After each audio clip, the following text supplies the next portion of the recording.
আজকে রান্না করতেছি হচ্ছে চিংড়ি মাছ টমেটো দিয়ে। তো এখানে হচ্ছে মশলাপাতি যা যা লাগবে সব রেডি করে নিয়েছি আমি। এই একটা চিংড়ি মাছ যে কোনো কিছুর সাথে খুব সুন্দর করে মিশে যায়, খেতেও ভালো লাগে। তো এখানে হচ্ছে আমি সরিষার তেল দিয়ে দিলাম। তেলটা গরম হয়ে আসলে পেঁয়াজ কুচিটা দিয়ে দিব। পেঁয়াজ কুচি দেওয়ার পরে আদা রসুন বাটা, মরিচ বাটা, জিরা বাটা সবগুলো দিলাম। তো মশলাগুলো একটু ভাজা ভাজা করে নিব আমি। এরপরে দিয়ে দিব হচ্ছে এখানে হালকা পরিমাণ চিনি আর হচ্ছে লবণ, হলুদ, লাল মরিচের গুঁড়া সব মশলা মিক্স করে একটু ভেজে নেব। এরপরে দিয়ে দিলাম আমি এখানে টমেটো সস। তো টমেটো সস নেই, তাও মূলত টমেটো পেস্ট করে নিয়েছিলাম আমি। আপনারা চাইলে টমেটো সসও নিতে পারেন। তো এখানে সবগুলো মশলা আমি খুব সুন্দর করে কষিয়ে নিয়েছি, দেখতে পাচ্ছেন মশলা থেকে তেল বের হয়ে আসতেছে।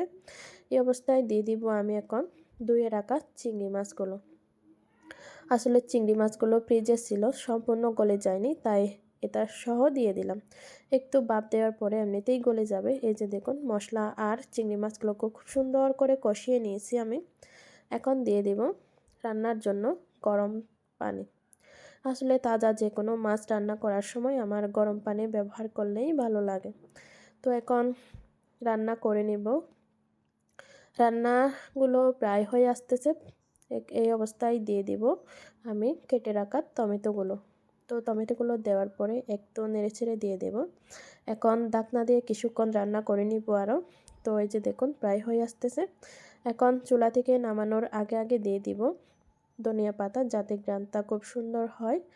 ধনিয়া পাতা দেওয়ার পরে আমি একটু দেখে রান্না করব, এরপর লবণটা চেক করে। এই যে হচ্ছে আমার এটার রান্নার ফাইনাল লুক। খুবই মজা হয়েছিল। আপনারা চাইলে এই রেসিপিটা অবশ্যই ট্রাই করতে পারেন। তো খেতেও ভালো লাগে। এটা হচ্ছে আমার রান্নার ফাইনাল লুক আর কি। তো আমার ভিডিওটি আপনাদের কেমন লাগলো অবশ্যই জানাবেন। তো চলুন আমি ভাত খেয়ে আসি।